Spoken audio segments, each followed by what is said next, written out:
Sanso member Fabalungi Erinnya Nabukenya Joan Nsimbi. Tunuulira embeera gyekozeemu abantu baffe naddala mu ssaza ly'e Busiro. CBS yatuteekerawo Busiro CBS Poesa esobodde okujuna abantu mu nteekateeka nnyingi nnyo mu kuweerera abaana, abantu okubeera nga bafuna culture y'okusevinga ne basobola okubeera nga ssente ze basevinzi ate zibayamba okubeera nga bakola bizinesi ez'enjawulo. Ekyo kikulu nnyo mu ssaza lyaffe ery'e Busiro. Nnyo era okubeebaza ng'aba Busiro bye musobodde okutuukako.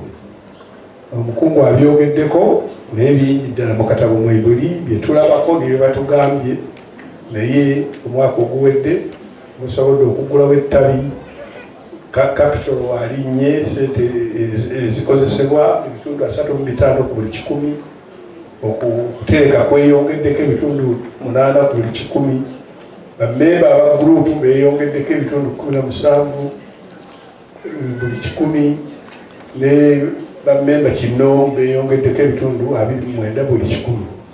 Ate bwe mutuuse ku bintu ebikalu ne mumalamu eggobe mulinnye n'ebitundu 19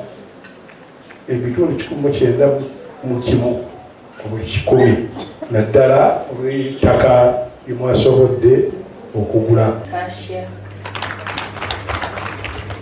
Salisa okubalaba bammemba baffe abalungi Erinnya